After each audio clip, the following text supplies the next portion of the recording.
자, 이제 개발 활동하고요. 그 다음에 관리 마케팅. 자, 요거 말씀드렸는데, 개발 활동에서는 일단, 272쪽, 273쪽, 이런 분류 있죠. 분류라든가 이렇게 세부적인 내용은 말씀드리지 않고요. 대략적인 틀만 좀 말씀을 드리고 지나가겠습니다. 일단, 개발이 뭘까요? 개발이. 개발하면 이제 머릿속에 떠오르는 게 뭐예요? 지금 여기 지금 주변에 개발 많이 하고 있잖아요. 개발하면 보이는 게 뭐예요? 건물 짓는 거 보이죠? 그게 개발이죠, 개발. 근데 택지 개발이란 말도 쓰지 않나요? 택지 개발이라는 말도 쓰잖아요. 그러니까 개발이라고 할 때는 건물을 올리는 것만 있는 것은 아니고요. 건물을 올리기 전에 택지 개발하는 거, 이것도 개발은 개발이죠. 그래서 개발이라는 말을 쓸 때는 토지 이용 가치를 높이는 거라 그래요. 토지 이용 가치를 높이는 거. 자, 이거 이제 이론적으로 얘기할 때 이렇게 얘기합니다. 자, 그러니까 택지를 조성하는 것도 개발이고, 조성된 택지 위에다가 건물을 건축하는 것도 개발이다. 이렇게 할 수 있죠. 요거 이제 다 생각하시면 돼요. 물론 이제 밑으로 내려가면은 좀 더 분류가 있어요. 뭐 주체에 따른 분류, 정부가 개발하느냐, 민간이 개발하느냐, 민간 합동 개발이냐, 여러 가지 분류가 있는데, 일단 그런 거는 이제 여러 가지 기준에 따른 분류고요. 택지 조성하는 거와 건물 지어서 올리는 거. 그러면 이제 우리 개발업을 한다 그러면 누군가가 주변에서 하시는 게 뭐예요? 뭐 개발업 하고 있어요. 그럼 그 사람이 어떤 업을 하고 있는 걸까요? 주로 개발업을 한다 그러면 그 사람이 하는 게 뭘까요? 건물 지어서 분양하는 거. 이게 개발업이 되겠죠. 뭔 업 하세요? 개발업 합니다. 그럼 개발업 한다는 건 뭔가를 지어서 분양하거나 또는 세놓는 거죠. 임대. 그게 개발업이에요. 이제 그런 것들은 이제 나중에 좀 더 설명드리고요. 일단 우리 교재에서 보시면은 괄호 1번, 괄호 2번에는 조성에 의한 계량, 건축에 의한 계량 이렇게 있죠. 근데 괄호 3번에는 뭐라고 되어 있어요? 부동산 개발업의 관리 및 육성에 관한 법률상 부동산 개발도 있죠. 그러니까 이건 법적인 개념은 나중에 하기로 하고요. 일단 지금은 1번, 2번만 좀 체크를 하시고요. 그 다음에 이제 오른쪽 페이지에 373쪽 가시면은 부동산 개발의 분류가 있죠. 주체에 따른 분류에 뭐라고 되어 있어요? 1. 공영개발 1섹터라고 되어 있죠. 세부적인 거 보지 마시고 넘어가십시오. 그 다음에 374 2번에 뭐도 있어요?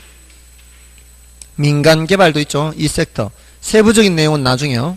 넘어가셨어요. 그 376쪽에 참고 박스를 보시면 합동개발과 제3섹터 개발 있죠. 제3섹터. 자, 이 합동개발이 제3섹터요. 제3섹터. 이게 뭐겠어요? 민관 합동개발을 말하는 겁니다. 다음에 이제 바로 오른쪽으로 가셔서 377쪽에 토지 취득 방식에 따른 분류가 있죠. 자, 요거는 환지 방식 하는 거 있어요. 이거는 이제 공영 개발을 할 때 공적 주체가 하는 거예요. 할 때 땅을 교환하는 거예요. 땅을 교환. 환지, 땅 교환. 땅을 교환한다. 그 다음에 전면 매수 방식 있죠. 매수 방식은 매수 수용 방식, 이렇게 생각하시면 돼요. 매수 수용 방식. 환지 방식, 매수 수용 방식. 넘어가시면 혼합 방식 있어요. 1번과 2번을 더한 게 3번이에요. 그 다음에 신탁 방식 있죠. 이거는 이제 별도로 생각하면 되는데요. 앞으로 신탁이라는 말이 나오면 소유권을 형식적으로 이전한다를 함께 생각해야 돼요. 신탁이라는 말이 나오면 소유권을 형식적으로 이전한다. 이거 함께 생각해요.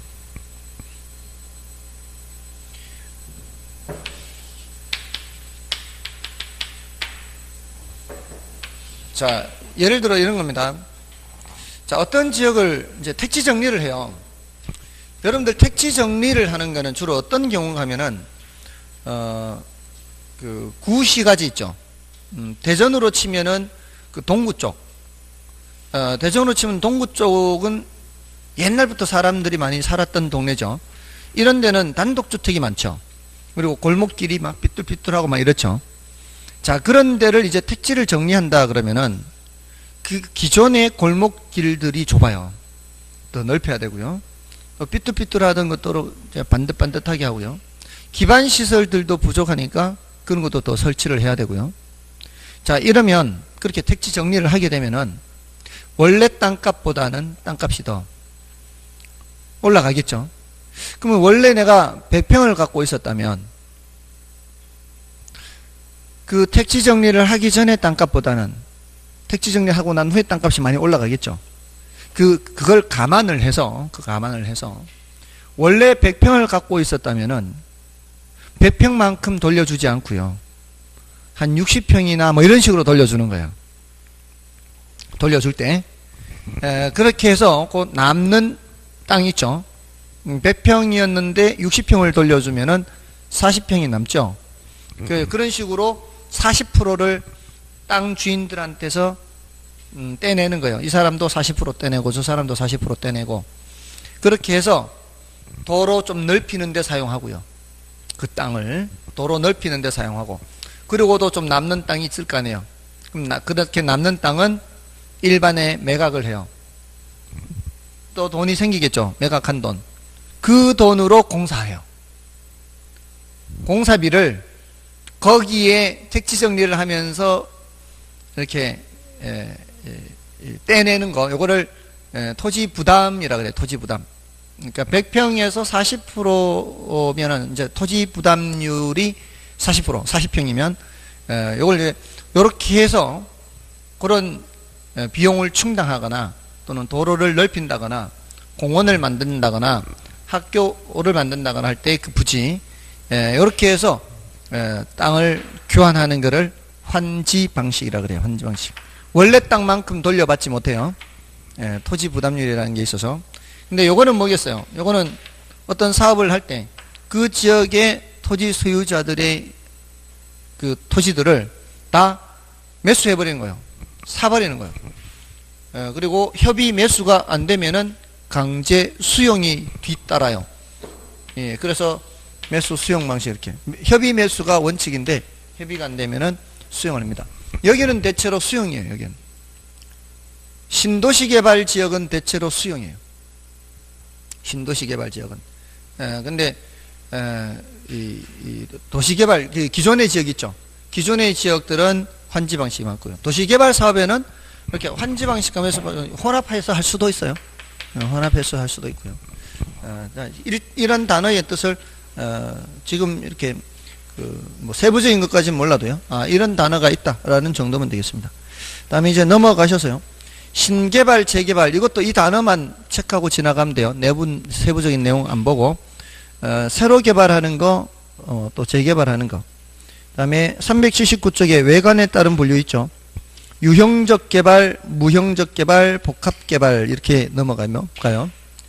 유형 개발은 물리적 형상의 변형이 있는 거, 무형 개발은 물리적 형상의 변형이 없는 거, 복합 개발은 유형 개발과 무형 개발이 결합된 거 이렇게 얘기합니다. 지금 무형 개발도 개발이라고 얘기하는 이유가 바로 이것 때문에 그래요. 무형 개발도 개발이라고 하죠. 그 이유가 이거예요.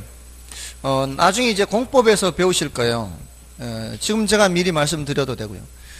이제 전국을 도시지역, 관리지역, 농림지역, 자연환경보존지역 이렇게 나누고 있거든요. 지금 여기는 도시지역이죠. 자, 도시지역 안에서도 다시 주거지역, 상업지역, 공업지역, 녹지지역이 있어요. 자, 이런 여러가지 용도를 구분해 놓고 사용하고 있는데 여기가 원래 도시지역이었던 것은 아니죠. 세종시가 들어서기 전에 여기는 아마 농림지역이었을 거예요. 농림지역인데 신도시를 개발하면서 도시지역이 돼버렸죠. 자, 만약에 농림지역에서 도시지역으로 용도지역을 변경을 하면 그 지역 땅값은 어떻게 해요? 농림지역에서 도시지역으로 변경해버리면 땅값은 올라가겠죠. 그 용도 지역을 변경하는 고시를 해요. 고시를. 그 고시를 한 순간 이미 땅값은 올라가는 거예요. 자, 거기에 건물 들어섰나요? 아직 안 들어선 거예요. 건물은 아직 안 들어섰기 때문에 유형적인 변형은 없어요. 물리적 형성의 변형은 없지만 토지 이용 가치는 올라가 버렸죠. 그런 개발을 무형개발이라고 그래요. 그런 개발. 토지 이용 가치가 올라가는 거. 그러니까 이거는 사실은 별로 큰 중요한 건 아닌데 학자들이 정말 할 짓 없어서 이렇게 구별하는 거예요. 아니 무슨 뭐 이렇게 구별해 봐야 뭔 의미가 있어요. 유형개발, 무형개발. 별로 의미가 없는데 저렇게 하는 거예요. 다음에 이제 부동산 개발의 과정은 일단 패스하고 지나가시고요. 부동산 개발의 위험과 타당성 분석. 자, 요거를 좀 설명드리겠습니다. 381쪽에 부동산 개발의 위험과 타당성 분석 이렇게 돼 있죠. 자, 그거는 뭔가 하면은 부동산 개발을 할 때도 위험이라는 게 있을 수 있어요. 부동산 개발의 위험.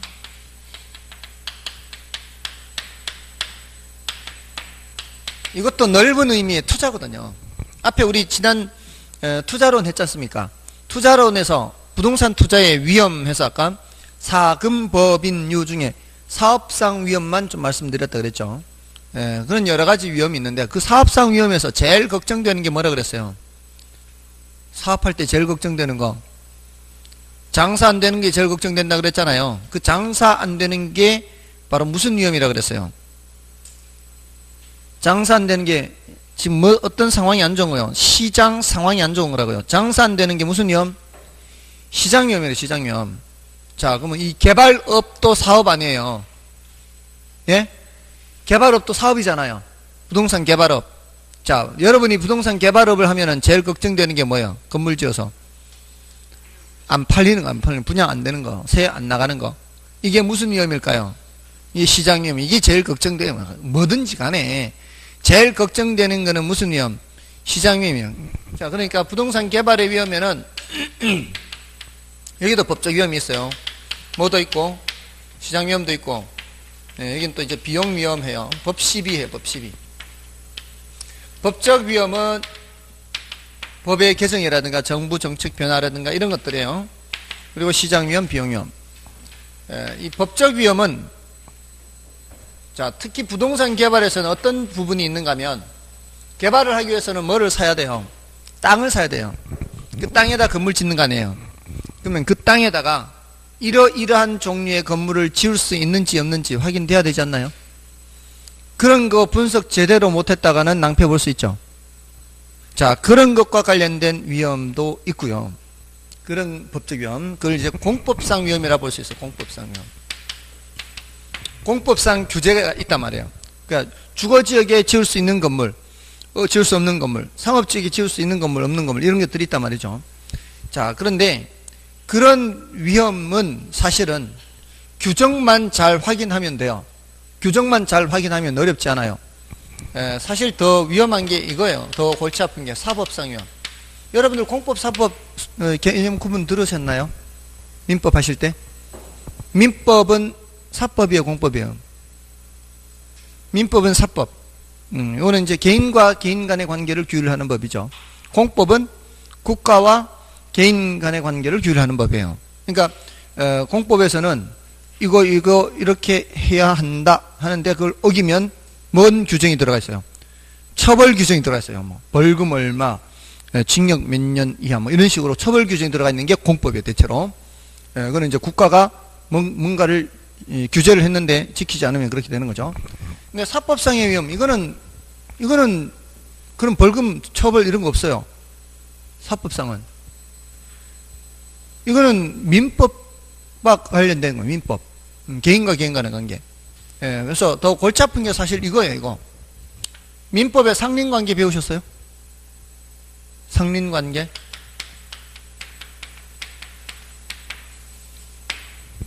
아직 안 배우셨나 보네. 요거는 상린관계는 이웃한 이웃들 사이에서 지켜야 되는 것들이에요. 그러니까 어느 정도 범위에서는 참아야 된다는 얘기예요. 이웃끼리 어느 정도는 참아야 돼요. 예를 들어서 나뭇가지가 넘어왔어. 담장 너머로. 남의 집 나뭇가지가 넘어왔어. 그럼 어떻게 해야 돼요? 참아야 돼요? 잘라야 돼요? 참아야 돼? 나무 뿌리가 담장 밑으로 이렇게 들어와가지고 담장이 지금 들뜨고 있어. 저쪽 집에 있는 나무 뿌리가 이쪽으로 담장이 들뜨고 있어요. 우리 집 장독대도 들뜨고 있어. 어떻게 해야 돼? 이런 게 상린관계예요. 그 나무 뿌리가 들어올 때는 그는 허락받지 않고 자를 수 있어요. 뿌리가 넘어올 때는. 근데 가지가 넘어올 때는 동의를 구해야 돼요. 어느 정도 범위는 냄새가 나더라도 참아야 돼. 소음이 발생해도 참아야 돼. 근데 그 정도를 벗어나면 이제 손해배상 청구를 할 수 있겠죠. 자, 이게 상린관계예요. 굉장히 애매해요. 어디까지가 참을 수 있는 범위고 어디부터는 참을 수 없는 범위인지를 그는 그때 달라요가 돼요. 자, 그런데 애매하잖아요. 내가 공사를 하고 있어요. 건물 짓고 있는데 옆에서 소음이 심하다, 먼지 날린다, 진동이 심해서 벽에 금 간다, 자꾸 민원 넣는 거예요. 이거는 공법상 위험이 아니에요. 이거는 사법상 위험이에요. 이게 더 골치 아파요. 이거는 뭐만 제대로 하면 돼요? 토지 이용 규제를 제대로 확인만 하면 되죠. 그래서 토지 이용 계획이 확정된 토지를 매입하면 돼요.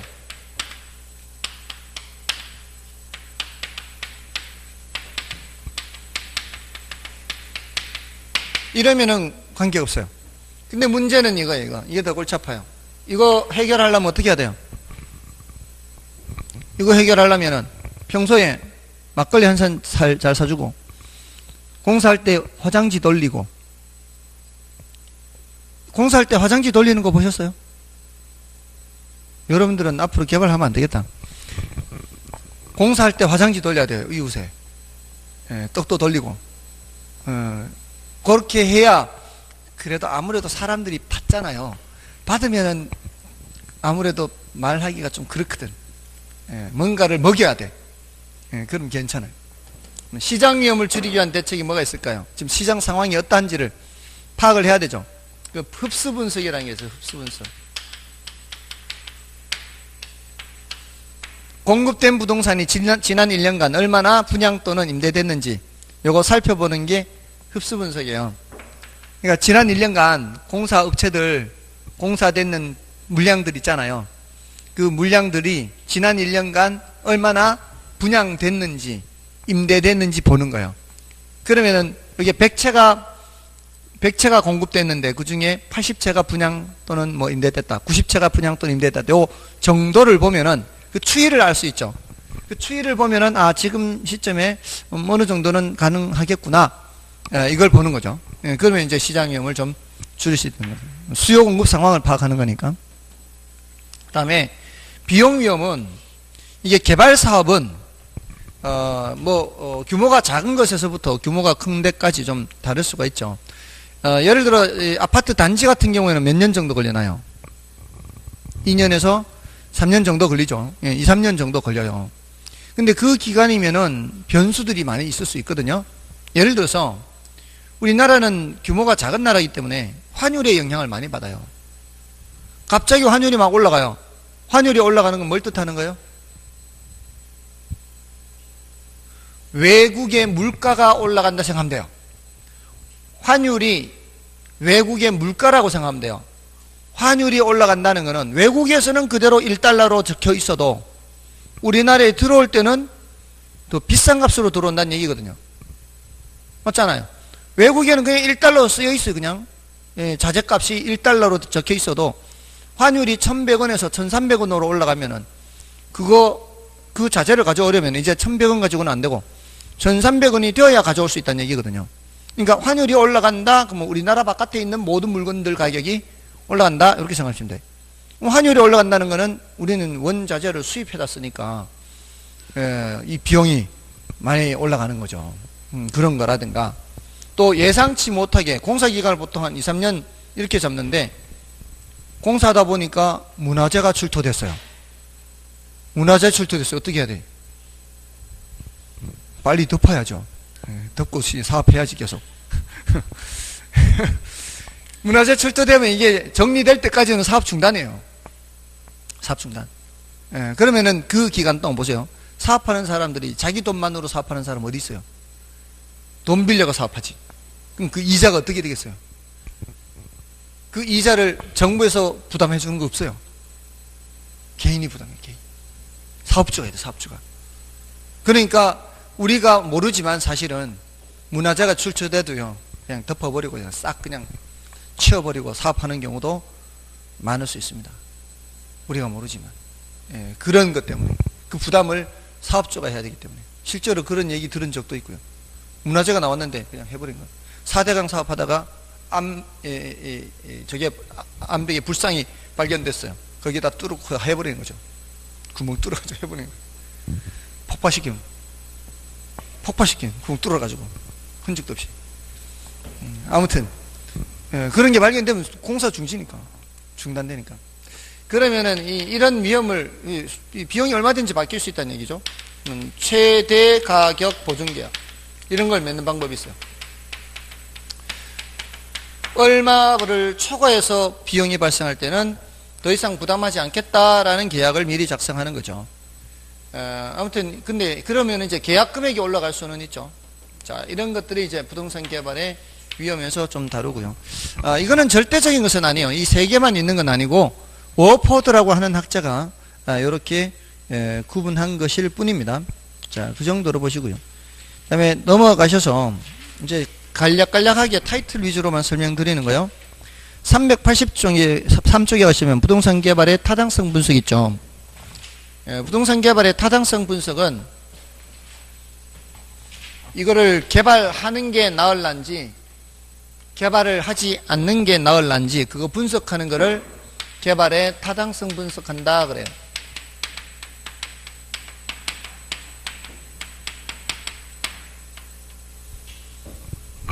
자, 거기에 제일 중요한 게 네 번째 단계거든요. 부동산 분석의 유형에서 내려가고 있죠. 부동산 분석 유형에서 지역 경제 분석, 시장 분석, 시장성 분석, 그 다음에 타당성 분석, 그 다음에 투자 분석.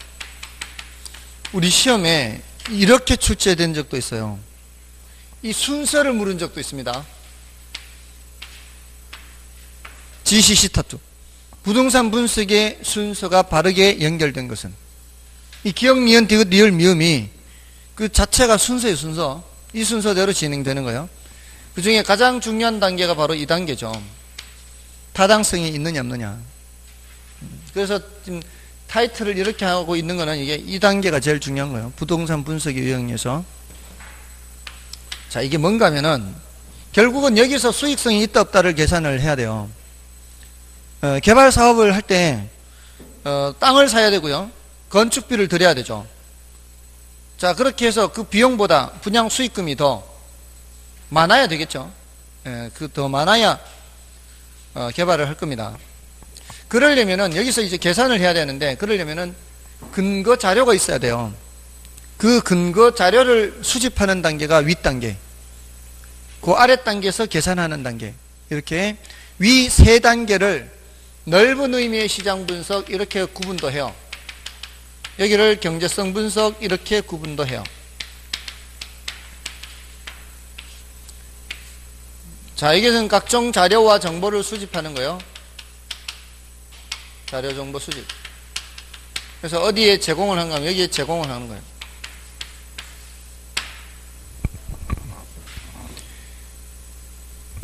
자, 그럼 이제 뭔가 하면은 하나 예를 들어 볼게요. 지금 이 세종시에 뭔가를 개발을 하려고 해요. 뭔가를 개발하려고 하는 그 개발업자 입장에서 생각해 보세요. 여기 지금 뭐를 개발하면 될까요? 앞으로 여러분이 봤을 때 뭔가 좀 더 필요한 부동산이 있다면 어떤 게 필요할까요? 네? 백화점. 백화점 나왔어요. 또 네? 다른 거 없어요? 백화점 예를 들어볼게요. 백화점이 여기 들어올 만한가 그렇지 않은가를 좀 봐야 되지 않나요? 백화점이 여기 들어올 만한가 그렇지 않은가. 다짜고짜 백화점 짓는데 얼마 들고 땅 사는데 얼마, 이게 아니라 이 지역이 백화점이 들어올 만한 지역인지 아닌지를 좀 따져봐야 되지 않아요? 뭐 어떻게 따질까요? 그걸 하려면 인구를 하시, 인구. 제일 중요한 게 바로 이 머릿수, 입수의 입수, 머릿수. 머릿수가 커버가 돼야 돼요. 어느 정도면 될까요?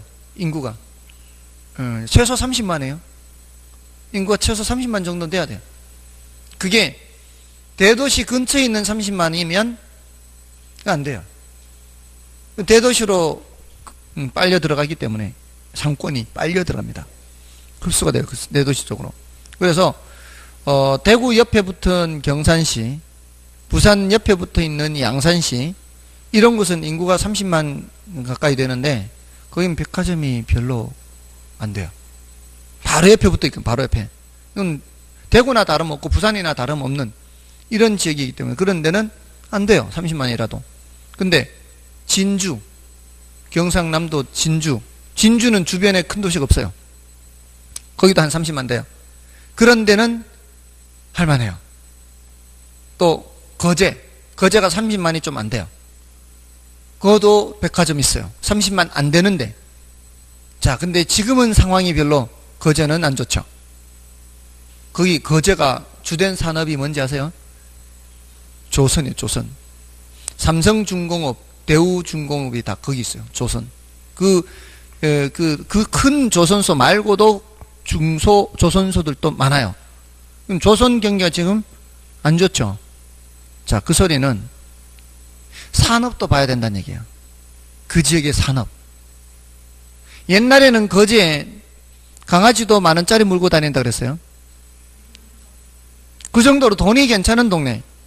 인구도 한 30만 가까이 되고, 30만은 안 되지만 30만 가까이 되고, 돈도 있고 뭐가 돼요? 백화점 될 수 있어요. 그리고 거기 보면은 거제 시내 고급 음식점인 듯한 음식점들이 많이 눈에 띄어요. 된다는 거죠. 지금은 고급 음식점 잘 안 되겠죠. 그러니까 그런 시장 상황을 봐야 되는 거죠. 인구가 제일 중요하고, 또 과거 10년 전 거제하고 10년 전 진주하고, 인구는 진주가 더 많아요. 거제가 더 적어요. 근데 소득 수준은 거제가 더 높아요. 백화점을 해도 어디가 더 잘 돼요? 거제가 더 잘 되는 거죠. 아시겠어요? 대략적인 걸 보고 들어가야 돼요. 그러려면은 뭘 봐야 돼요? 인구라든가 산업이라든가 고용 상태라든가 교통체계라든가 이것도 봐야 돼요. 이 교통체계 이런 것도 중요해요. 왜냐하면은 여러분들 거가대교가 놓여져 있어요. 부산에서 거제도로. 거가대교가 놓여지면은 육지에서 섬으로 들어가기도 쉽지만 섬에서 육지로 나오기도 쉽죠. 거제 돈 많은 사람들이 부산 해운대 와서 쇼핑합니다. 오히려 빠져나가 버리죠. 이런 교통체계도 봐야 돼요. 그러면서 거기에 어떤 부동산을 했을 때 이게 될 수 있을까? 이런 걸 전반적으로 살펴보는 거죠. 이런 걸 전반적으로 살펴보는 걸 뭐라 그래요? 지역 경제 분석이라고 그래요. 그 다음에 그러면은 시장 분석은 뭔가 하면은 내가 지금 백화점을 오픈하려고 하잖아요. 그럼 백화점을 오픈하려고 할 때 그 지역의 백화점 상황을 살펴보는 거죠. 물론 아무것도 하나도 없는 상황에서 들어가는 경우라면 뭐 독점으로 들어가는 거지만, 그렇지 않은 상황이라면 이미 기존에 백화점이 있는 규모가 꽤 큰 지역이다. 그럼 내가 더 들어갔을 때 얼마만큼 수요가 있을 수 있는지 이런 것들을 살펴봐야 되겠죠. 그래서 그 특정 부동산의 수급 상황을 보는, 수급 상황. 시장 하면 뭐 생각하라 그랬어요? 수요 공급 생각하라 그랬죠. 이것도 수요 공급, 시장 분석, 수요 공급 상황 분석이에요. 근데 시장성이라고 하죠.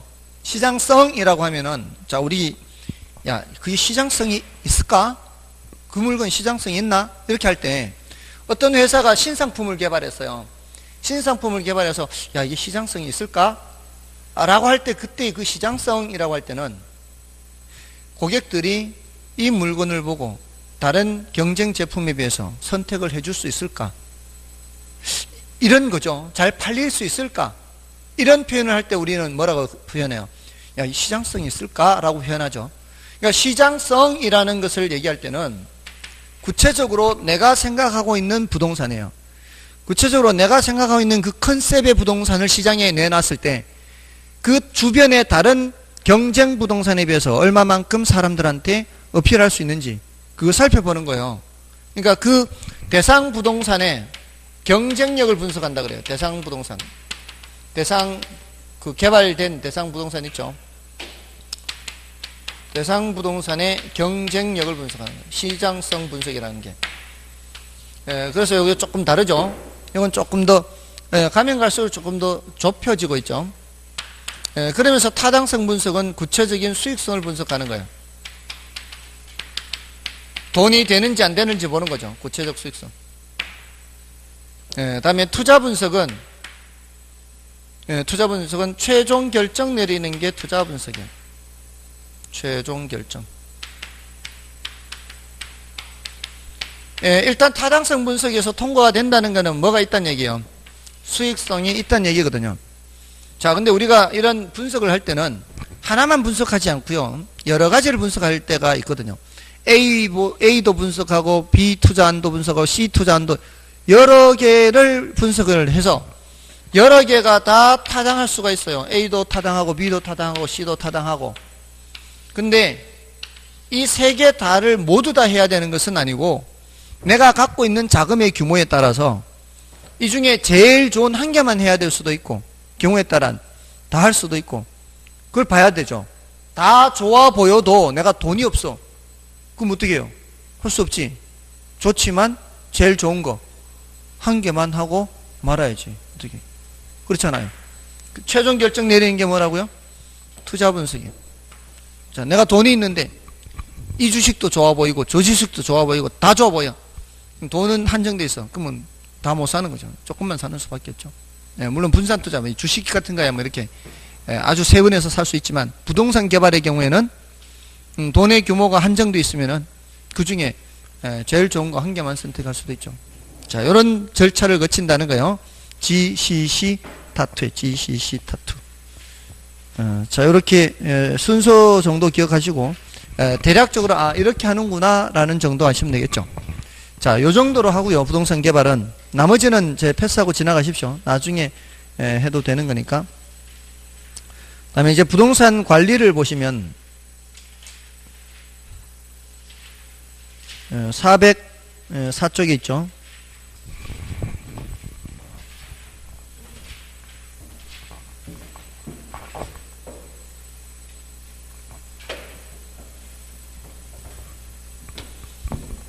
부동산 관리에서는 이제 여러 가지 파트가 있는데 부동산 관리의 영역하는 주제가 있고요. 부동산 관리의 내용하는 주제가 있고 부동산 관리의 방식하는 주제가 있어요. 그리고 기타의 기타. 여기 지금 1.3이라고 되어 있는 거는 13문제란 뜻이에요. 13문제. 10년간으로 기준했을 때 10년간 13문제. 그러니까 한 해 평균 1.3문제가 출제됐다 이런 의미예요. 근데 그 중에서 기타에서 한 2문제 정도고요. 여기서 11문제예요. 이 3개 주제. 대부분 어디서 출제된다는 얘기예요? 대부분 여기서 출제된다는 얘기예요. 그러니까 이 3개 주제를 우선적으로 하는데 제일 많이 나온 게 요놈이고 그 다음이 요놈이에요. 부동산 관리의 영역, 부동산 관리 내용, 부동산 관리 방식. 부동산 관리의 영역은 이제 다시 자산 관리와 부동산 관리와 시설 관리 이렇게 나누어져요. 요거는 이제 단어 구별을 할 수 있으면 되는데 이 자산 관리할 때는 이걸 에셋이라 그래요. 에셋.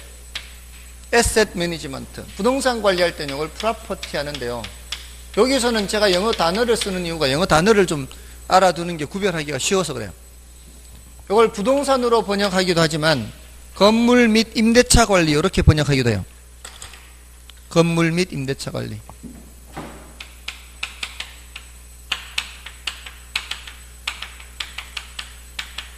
이렇게.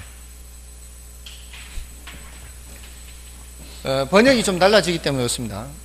그리고 이 에셋이란 말 들어보시죠? 여러분들 에셋이라고 할 때는 부동산만 있나요?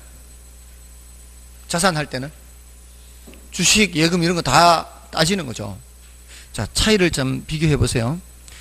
제가 아는 놈이 쫄딱 망해서 다시 고향으로 돌아가서 자기가 예전부터 친분이 있던 사장의 부탁으로 부동산을 하나 맡아서 관리를 하게 됐어요.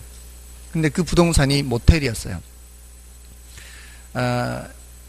이 털어먹기를 주식으로 다 털어먹고 이제 머리가 똘똘하긴 해서 벌기도 그렇게 많이 벌었던 거예요. 20대 때 수억 버는 거예요. 20대 때 수억 번 거를 30대 들어서면서 다 까먹은 거예요.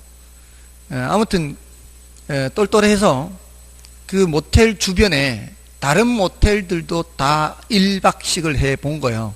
그래서 서비스가 어떤지, 가격이 어떤지 이런 것들을 다 조사를 한 거죠. 그러면서 그 자기가 맡아서 관리하는 모텔이 수익이 좋게 이렇게 바꿨어요. 서비스 수준도 괜찮으면서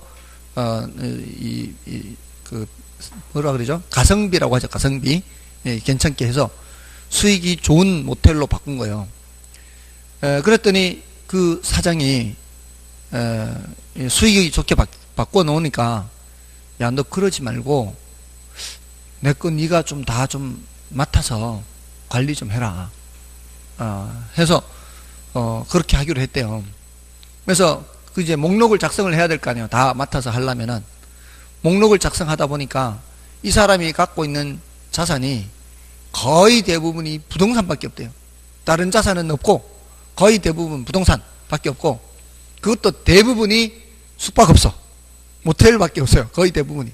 그래서 이 친구가 이거는 너무 한쪽으로 치우쳤다. 좀 다른 자산도 좀 생각을 해보고 그리고 부동산이라 해도 모텔 쪽으로만 하지 말고 다른 쪽 사무용 빌딩이나 이런 다른 것도 좀 신경 써라. 이런 식으로 코치를 한 거죠. 자, 요렇게 코치를 한 거는 자산관리라는 관점에서 코치를 한 거예요. 부동산을 보더라도 부동산만 보는 것이 아니라 다른 자산의 존재를 의식하면서 하는 거예요. 이러면은 무슨 관리요? 자산관리예요. 자, 근데 처음에 이 친구가 맡아서 했던 관리는 그 사람의 다른 자산은 신경 쓸 필요 없고 뭐만 신경 쓰면 돼요? 그 모텔의 수익이 잘 나오게 하면 되는 거죠. 그렇게 하는 게 무슨 관리? 요 프로퍼티 매니지먼트다 이 말이에요. 아시겠어요? 구분을 할 때, 자, 제가 질문을 드려볼게요. 이걸 짝짓기 해보세요. 소유주의 부를 극대화하기 위한 관리, 요거 하나 하고, 부동산의 운영 수익을 극대화하기 위한 관리. 부동산의 운영 수익을 극대화하기 위한 관리는 프로퍼티 매니지먼트. 소유주의 부를 극대화하기 위한 관리, 에셋 매니지먼트 이렇게 간다고요. 됐죠? 그런 관점에서 생각하면은 웬만큼은 이제 찾아 들어갈 수가 있어요.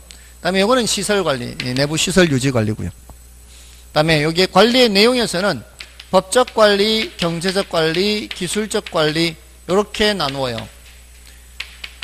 보통 이제 사람들이 이렇게 좁게 많이들 생각해요.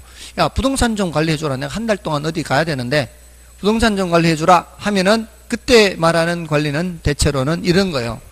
청소해주고, 그죠? 또 깨진 거 갈아주고, 고장난 거 고쳐주고, 이런 것들이 바로 기술적 관리입니다. 근데 그런 관리만 있는 것은 아니고요. 경제적 관리나 법적 관리도 있어요. 제 선배가 해주고 있는 건물이 하나 있어요. 80실짜리 오피스텔이에요. 80실짜리 오피스텔인데 이게 다 구분 소유되어 있는 오피스텔이에요. 구분 소유. 근데 그 이제 오피스텔 1층, 2층은 이제 1층 상가, 2층 사무실이고 3층부터 이제 오피스텔이거든요. 그러면 이제 거기에 뭐 주차 타워도 있고 무슨 뭐 냉난방 설비도 있고 보안 무슨 설비 같은 것도 있잖아요. 그런 거 관리하는 건 무슨 관리예요? 기술적 관리죠. 근데 거기에 그 선배가 있고 사람이 다른 사람 두 사람이 더 있어요. 이 두 사람은 이제 격일로 격일로 24시간 근무하는 거예요. 밤에는 자면서 하는 거예요.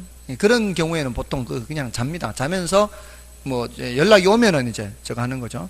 이렇게 24시간 돌아가는 사람 두 사람 하고, 낮에는 그 선배하고 그 24시간 돌아가는 사람하고 같이 있고, 밤에는 혼자 있는 거죠. 자, 이렇게 하는데, 거기에, 그 선배가 들어오기 전에 이미 몇 년 정도 지난 후에, 건물 지은 지 몇 년 지난 후에 이제 그 선배가 들어왔는데, 거기 이제 방을 내놨는데, 방이 안 나가더래요. 방을 내놨는데. 예, 왜 안 나가는지 봤더니만, 전세권이 설정되어 있다는 거예요.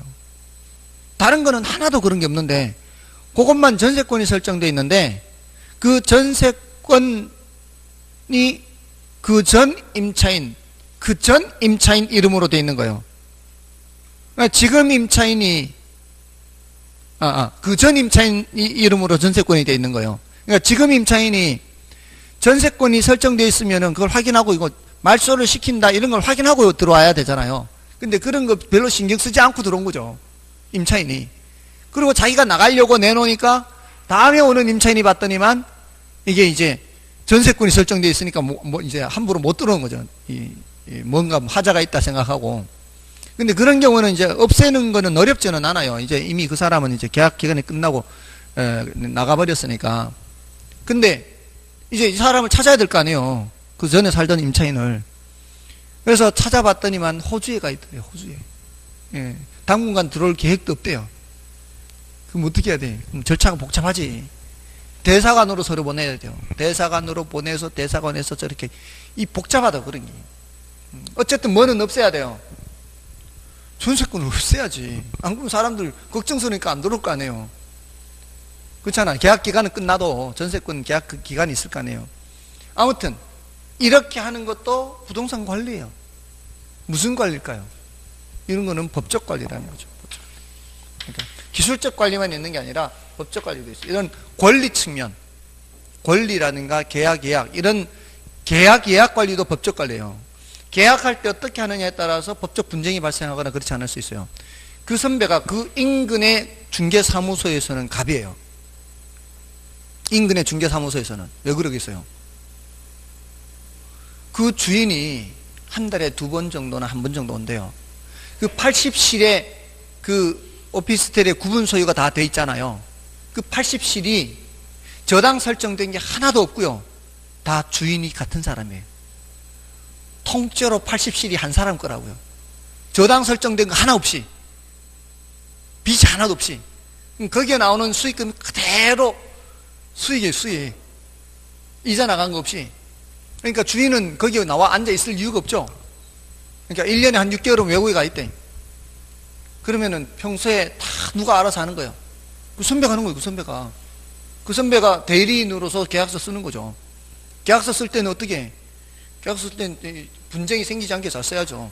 이런 계약서 쓴다거나 또 이렇게 뭐 등기부상 문제 있는 거 해결하는 거, 이런 건 무슨 관리? 무슨 관리? 법적 관리죠. 거기에다가 자, 그 주차 타워 있단 말이에요. 거기라든가 이 청소 용역, 또 보안 서비스 용역, 이런 거 이제 용역을 견적을 받아봐야 될 거 아니에요. 견적을 받아봐서 가능한 한 비용은 낮추고 수익은 올리고, 또 임대료 수준이 주변의 다른 오피스텔에 비해서 임대료 수준이 높은지 낮은지 이런 거 따지는 건 무슨 관리? 경제적 관리죠. 예, 이런 것들을 이제 다 하는 거죠. 그 왜 주변에 저기에 갑인 가면은 80실이면 오피스텔은 이게 회전이 빨라요. 주택은 2년에 한 번이죠, 보통. 주택은 2년에 한 번인데 오피스텔은 2년까지 잘 안 간다는 얘기죠.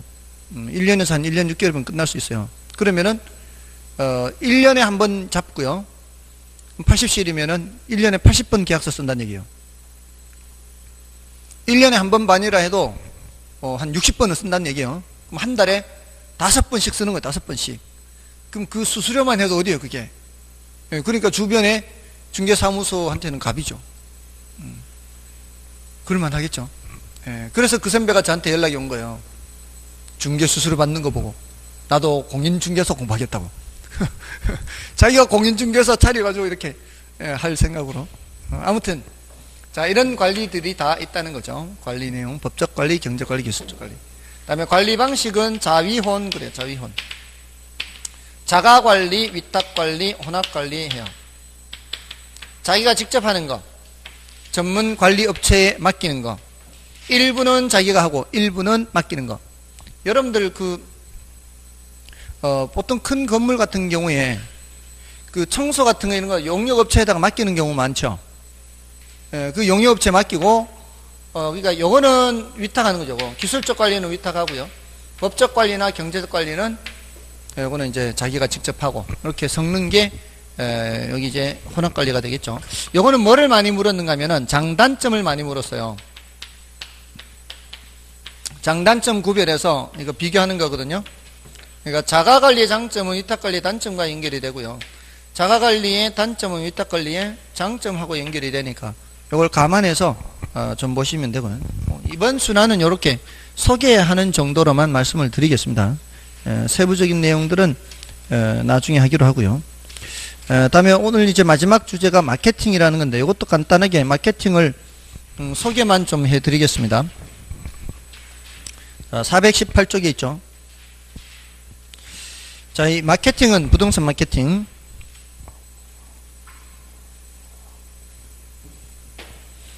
부동산 마케팅 하면은 여러분들은 마케팅 하면 뭔 생각이 드나요? 뭐 하는 게 마케팅이에요? 마케팅 하면 뭐가 마케팅이에요? 많은 사람들이 대답하기를 광고 또는 홍보, 판매 뭐 이런 거를 마케팅이라고 말씀을 하세요. 근데 그 부분이 틀린 거는 아니지만 충분치가 않은 거예요. 마케팅이라고 할 때는 그 모든 거예요. 모든 거기 때문에 한마디로는 얘기하기 어려워요. 그래서 우리 그 교재에서도 뭐라고 되어 있는가 하면은 괄호 1번 의에 동그라미 1번 맨 끝에 보면은 재반활동이라고 되어 있죠. 재반활동이라고 되어 있는 게 다 뭐예요? 여러 가지 모두를 얘기하는 거예요. 여러 가지 모두.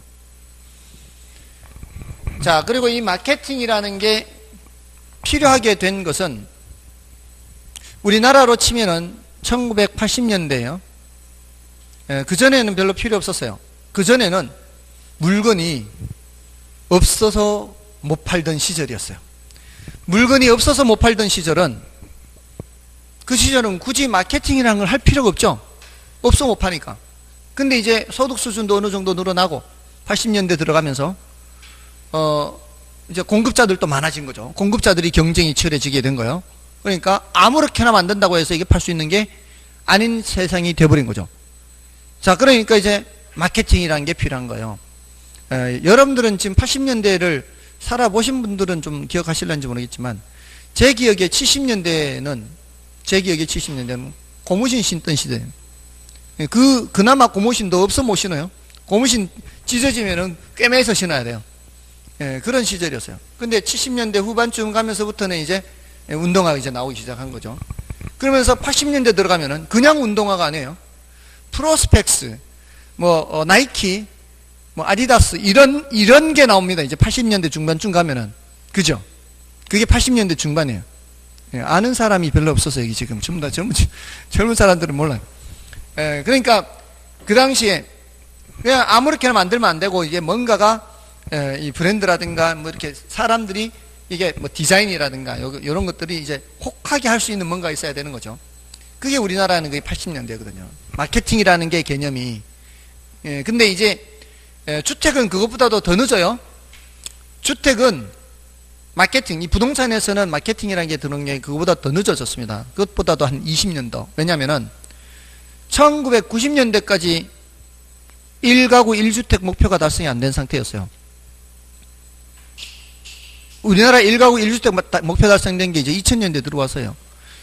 혹시 기억하실런지 모르겠지만 한지붕 세가족이라는 드라마 있죠? 기억해요? 순돌이 나오는 거. 한지붕 세가족. 왜 한지붕 세가족이에요? 집이 부족하니까 한 집에 세 가구가 사는 거 아니에요? 그렇잖아요. 그게 몇 년대 가면 90년대 초반이에요. 그 드라마가. 그 소리 뭔 소리야? 그 소리는 그때까지 아직 집이 부족하다는 얘기죠. 집이 부족하면은 건설사 입장에서는 분양한다 그러면 100% 분양이죠. 집이 없어 못 파는데 마케팅이 뭔 필요 있어요? 근데 2000년대 들어서면서 이제 1가구 1주택 목표가 달성됐어요. 지금 1가구 1주택 목표 넘었어요. 물론 지금 사는 사람들의 반은 새 집이에요. 평균적으로 집주인이 2채씩 갖고 있다는 얘기예요. 그러니까 반 정도 40몇 프로가 집이 없는 상황이에요. 40몇 프로는 남의 집에 새들어 사는 거고요. 그 소리는 이제 평균적으로 집 갖고 있는 사람이 2채 가까이 갖고 있다는 얘기예요. 아무튼 그럼에도 불구하고 한 집에 2집, 3집 사는 일은 없잖아요. 그러니까 이제 분양을 한다 해서 100% 분양된다는 보장이 없죠. 이제 1가구 1주택이 달성됐으니까.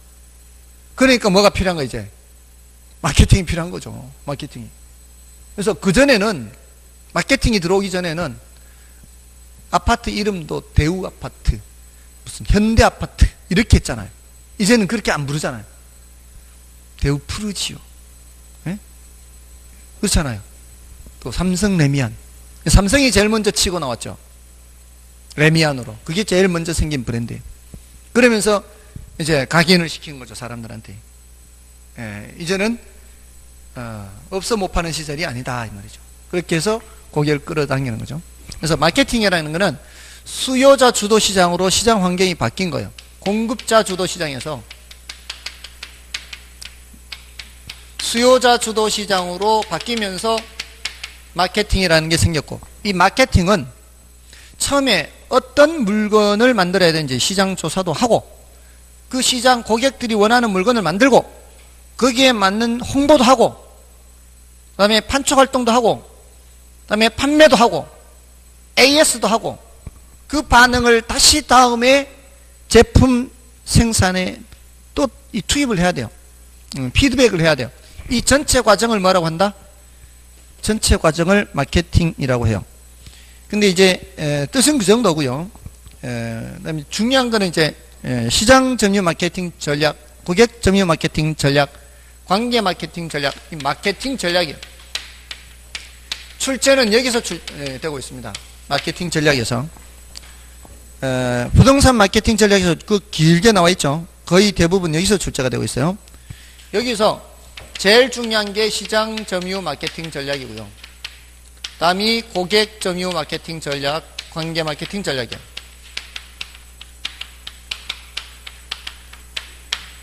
시고관, 이렇게 시고관.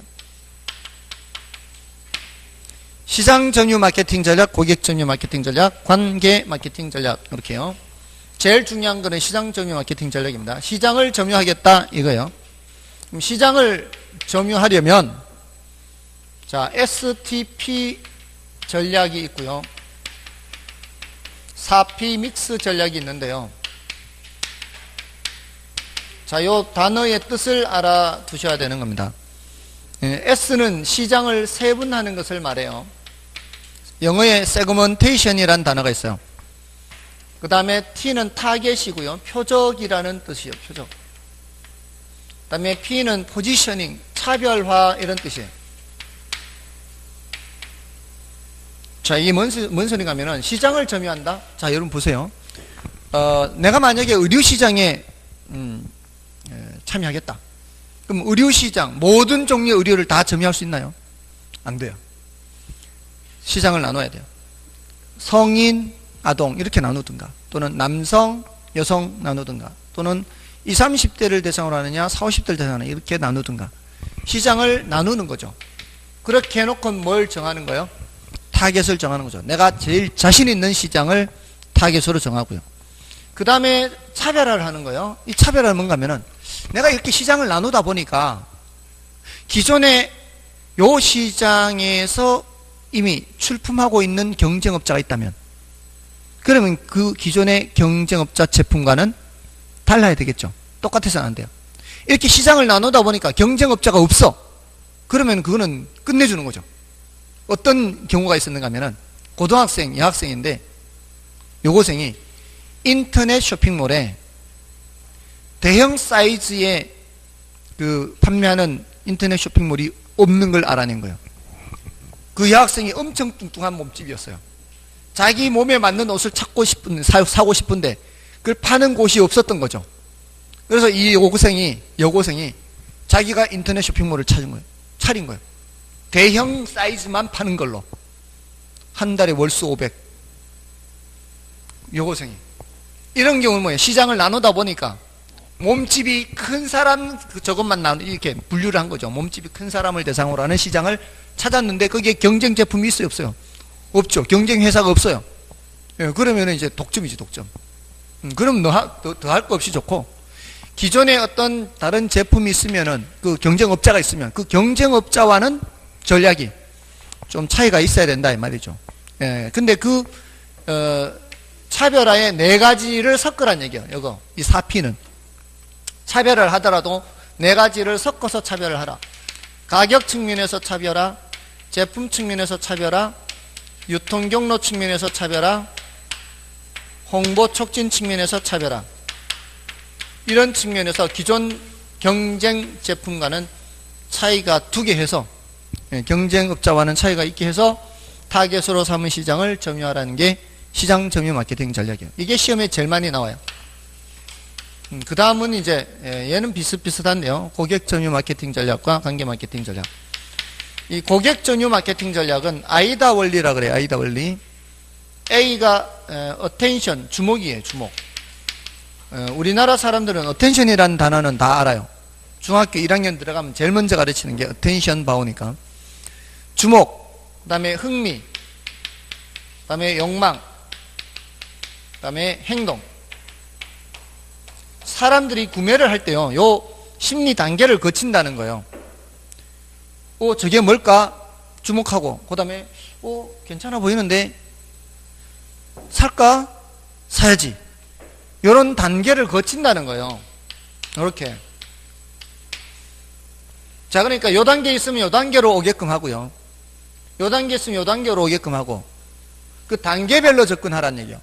그럼 심리적 접점을 마련하라, 이렇게 표현하는 게 이 단계를 거치란 얘기예요. 섣불리 이렇게 하지 말란 얘기예요. 주목 단계에 있는 사람을 행동하게끔 계약서 들이밀고 하지 말란 얘기예요. 이런 걸 잘해야 사람들이 거부감 느끼지 않고 구매를 할 수 있다는 거죠. 예를 들어 옷가게 하는 사람들이 이게 제일 잘 안다고 하는데요. 옷가게 하는 사람들은 들어오는 손님이 저 사람이 살 사람인지 사지 않을 사람인지를 안대요. 그렇게 해서 대응하는 게 다르대요. 예를 들어 제가 옷가게 가서 이렇게 물건을 봅니다. 자, 그러면 주인이 이거 입어보세요, 저거 입어보세요 한다거나, 이렇게 그냥 구경하는 대로 내버려 둔다거나, 이 둘 중에 하나일 겁니다.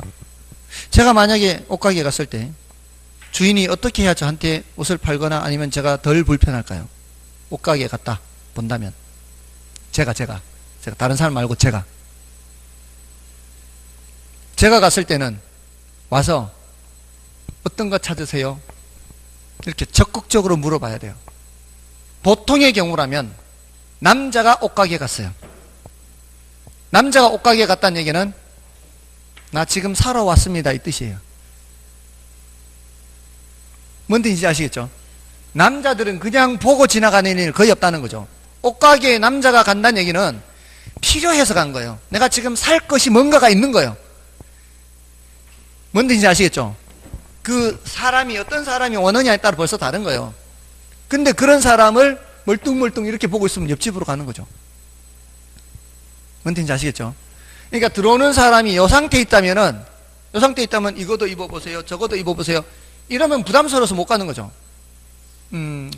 뭐 이제 슬쩍 한번 떠보는 거죠. 이런 경우에는 슬쩍 떠보고 뭐 이렇게 올 수가 있을까 없을까, 또 관심 있는 뭔가를 내놨을 때 딱 관심을 보이면은 되겠네 하고 이렇게 이쪽으로 이렇게 해야지, 그 상태에 따라 달리 접근해야 된단 말이죠. 공인중개 사무소에 오는 손님도 마찬가지예요. 물건 좀 보러 왔습니다. 그 물건 보러 왔는 게 정말로 궁금해서 왔는지, 앞으로 여기 이사 올 가능성이 있는지를 빨리 캐치해내야 되죠. 요 단계에 있다면은. 저도 그런 적 있어요. 물건 좀 보러 왔습니다. 근데 정말로 이것도 보여주고 저것도 끌고 가는 거죠. 그건 부담스럽죠. 근데 이제 어떤 상태인지를 캐치를 해내야 돼요. 나 다음 달에 이쪽으로 이사 올 건데요, 이러면 이제 다른 거죠. 다음 달에 이사 올 건데요 하면은 상황은 다른 거예요. 그러니까 그걸 살펴서 접근하라는 얘기예요. 고객 점유 마케팅이에요. 사람의 심리 상태를 점유하라는 뜻이에요. 그 다음에 관계 마케팅은 지속적 관계를 중시하라는 얘기예요. 일회성 거래로 끝내지 말고 앞으로도 계속 될 수 있음을 전제로 해서 중개를 하고 물건도 팔고 하라는 얘기예요. 그래서 이 지속적 관계, 관계 마케팅에서 나온 게 적립카드예요. 적립카드, 적립포인트. 적립포인트는 한 번 거래해서 나오는 건 아니죠. 여러 번 거래할 때 나오는 게 이 관계 마케팅입니다. 그리고 그 중개업을 하시는 분들도요, 대체로 판 사람, 산 사람 말고요, 판 사람한테는 특히나 더 신경을 쓴대요. 판 사람한테는 더 신경을 써서 뭐 이렇게 식사라도 한 끼 더 대접해 주고, 이렇게 더 차라도 한 잔 더 대접해 주고 더 다독여 준대요. 그러니까 갖고 있던 물건을 팔게 되면은 어딘가 허전한 마음이 생길 수밖에 없대요. 그러면 이제 그런 사람들을 더 이렇게 다독여 주면 또 살 거 아니에요. 또 살 때도 또 그 집을 찾는 거죠. 그래서 특히나 고액 그 물주, 고액 물주를 만났을 때 놓치지 않게끔 잡아야 돼요. 수십억을 굴릴 수 있는 사람들, 이런 사람들 한두 명 알아놓으면요, 그러면은 그 사람들이 또 소개를 해서 이렇게 물건을 팔거든요. 제가 보니까 작년에 재작년에 오픈했나? 그분이 하는 거 보니까 한번 물질을 잡게 되니까 계속 연결이 돼서 매달 그냥 사무실 운영만 하다가 그런 거 한 개 터지면 그런 걸로 이제 수익이 되는 거죠. 한 번 터지면 몇 천만 원이니까 수수료가. 큰 거 한 거 터지면 이제 몇 천만 원 수수료가. 그러니까 매달 그냥 현상 유지만 하다가 그런 걸로.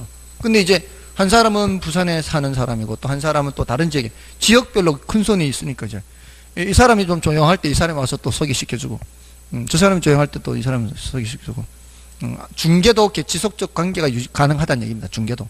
그러니까 브리핑을 잘해야 돼요. 이 브리핑을 잘하는 방법은 나중에 말씀드릴 테니까 오늘은 여기까지 하고요. 브리핑을 잘해야 돼요. 안 그러면 그 물줄 끊어져 버리면 이게 정말 낭패.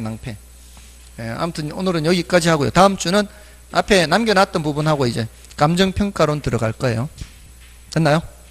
S였습니다. 감사합니다.